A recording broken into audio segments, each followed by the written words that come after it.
তো finally North East United এফচিয়ে again Durand Cup semifinal খেলিবলৈ গৈ আছে শ্বিলং লাজং এফচিৰ লগত।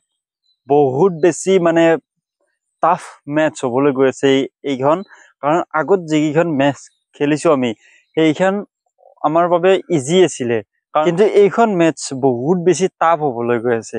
কিহৰ কাৰণে? আমি যদিও যোৱা মেটচখনত আমি শ্বিলং লাজং এফচিক হৰুৱাইছো, আমাৰ লগত হাৰি গৈছে, তথাপিও সেইকেইটা মানে প্লেয়াৰে খেলিব যদিও এইবাৰ মানে অলপ বেলেগ ধৰণে প্ৰিপেয়াৰ হৈ আহিব, কাৰণ সিহঁতৰো সপোন আছে ডুৰাণ্ড কাপ ফাইনেল খেলাৰ। গতিকে আমাৰ যি ভুল আছে, আমাৰ কি ভুল কৰি আছো আমি, সেইখিনি হয়তো তাতে ৰিচাৰ্চ কৰি চাইছে আৰু তাৰ ওপৰত সিহঁতে মানে কাম কৰিব আৰু তেনেকে খেলিবৰ কাৰণে চেষ্টা কৰিব। কিন্তু আমাৰ নৰ্থ ইষ্ট ইউনাইটেড এফচিয়ে এইবাৰ কিন্তু যোৱা মেটচখনৰ নিচিনা বা আগতে কৰা ভুলখিনি যদি বাৰে বাৰে ৰিপিট কৰে, তেতিয়া কিন্তু হয়তো আমাৰ বিপদ হ'ব পাৰে। আৰু সেইবাবে সেইখিনি কথা লক্ষ্য ৰাখি আমাৰো মানে পাৰফৰ্মেঞ্চ ভাল কৰিব লাগিব। বিশেষকে ডিফেন্স আৰু মিডফিল্ড আমাৰ কন্ট্ৰল কৰিব পাৰিব লাগিব। মিডফিল্ডত যদি বল কন্ট্ৰল নহয়, তেতিয়াহ'লে শ্বিলং লাজং এফচিয়ে ছাৰপ্ৰাইজ কৰি দিব পাৰে নৰ্থ ইষ্ট ইউনাইটেড এফচিক, কাৰণ সিহঁতৰ যি কুইক এটাক কৰে মানে আপুনি ভাবিব নোৱাৰে এনেকুৱা লেভেলত এটাক কৰে। গতিকে আমাৰ ডিফেন্সটো বহুত বেছি টাইট হ'ব লাগিব, যাতে শ্বিলং লাজং এফচিয়ে কোনো ধৰণৰ খাতৰানাক মানে সেই এটাক কৰিব নোৱাৰে। আৰু বেছিকৈ আমাৰ এটাকিং মুডত থাকিব লাগিব, প্ৰতিটো মুহূৰ্তত আমাৰ এটাক কৰিব আৰু কাউণ্টাৰ এটাক কৰিব লাগিব, আৰু কিবা এটা মিষ্টেক পালে তাত মানে গ'ল কৰাৰ চান্স ল'ব লাগিব, আৰু যিমান পাৰে কম সময়ৰ ভিতৰত গ'লৰ লিড ল'ব লাগিব। যদি আমি প্ৰথমতে যদি আমি লিড লৈ থাকিব পাৰো, তেতিয়া শ্বিলং লাজং এফচি আমাৰ লগত একো টক্কৰ দিব নোৱাৰে, কাৰণ সিহঁতক যেতিয়া আমি গ'ল দি থাকিম আমাৰ মানে কনফিডেন্সটো বাঢ়ি যাব, সিহঁতৰ অলপ ডাউন হৈ যাব। গতিকে প্ৰথমতে আমি গ'ল দিবৰ কাৰণে চেষ্টা কৰিব লাগিব। তাৰ কাৰণে এইবাৰ খেলিব গুৰমিত সিঙে, চেণ্টাৰ বেকত খেলিব জাবাকো আছিৰ আখতাৰ, আৰু ৰাইট বেক ৰিদিম তালাং, লেফ্ট বেক চামতে, আৰু মিডফিল্ডত থাকিব মায়াকান্নান, এণ্ডি ৰড্ৰিগেজ, আৰু এইফালে সীমা নুনেজ বিশেষকে তেওঁটো ডিফেন্স নাহে, মিডফিল্ডৰ পৰা এটাকিং লাইনত থাকিব, বিশেষকৈ মানে এটাক মুডত তেওঁ হেল্প কৰিব, যেনেকুৱা থ্ৰু বল এনেকে মানে ভাল এটা পাছিং সেইটো ভাল আৰু তেওঁৰ। গতিকে তেওঁ এটাক মুডত খেলিব, কিন্তু ডিফেন্সিভ মিডফিল্ডত থাকিব মায়াকান্নান আৰু এণ্ডি ৰড্ৰিগেজ।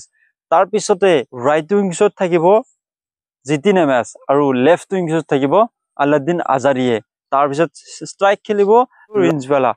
এনেকে মানে আমাৰ এইকেইটা প্লেয়াৰ খেলিব, আৰু ছেকেণ্ড হাফত বা যেতিয়া আমাৰ গ'ল ডিফাৰেঞ্চটো আহি যাব, গ'লটো দি থকা যাব, ছেকেণ্ড হাফত আৰু ছাবষ্টিটিউট কৰি জেৰো থাকিব, বা পাৰ্থিৱ গগৈ, থয় সিং, এনেকে মানে ছাবষ্টিটিউট কৰা যাব। কিন্তু ফাৰ্ষ্ট লাইন আপটো এনেকুৱা ধৰণৰ হ'ব লাগিব, মানে মিডফিল্ডটো আমাৰ কন্ট্ৰল কৰিব লাগিব বেছিকে। যোৱাবাৰ মানে সীমা নুনেজৰ মানে ফালৰ পৰা পাৰফৰ্মেঞ্চটো ভাল হোৱা নাছিল, গতিকে এইবাৰ সীমা নুনেজ, এণ্ডি ৰড্ৰিগেজ আৰু মায়াকান্নান, এই তিনিজন প্লেয়াৰে মিডফিল্ডটো পুৰা কন্ট্ৰল কৰিব ৰাখিব লাগিব। আৰু ডিফেন্সত এইবাৰ চামতে আৰু ৰিদিম তালাঙে বহুত বেছি মানে ভালকৈ খেলিব লাগিব, কাৰণ যোৱা খেলখনত সিহঁত দুজনৰ পৰা মানে বহুত বেছি আমি মিষ্টেক দেখিবলৈ পাইছিলো। আৰু যেতিয়া আমাৰ ডিফেন্স আৰু মিডফিল্ড কন্ট্ৰল থাকিব, এটাকিং লাইনটো বহুত বেছি মানে ষ্ট্ৰং হয় আমাৰ, কাৰণ জিতিন এমেছক যদি লং বলো দিয়া যায় বহুত কুইক মানে এটাক কৰিব। ইফালে আলাউদ্দিন আজাৰি আৰু ৰিঞ্জৱালা থাকিব, গতিকে গ'ল কৰাত আমাৰ কোনো ধৰণৰ প্ৰব্লেম নহয়, ডিফেন্সটো যেতিয়া টাইট হ'ব। গতিকে আমাৰ ডিফেন্সত মেইন ফ'কাছ কৰিব লাগিব।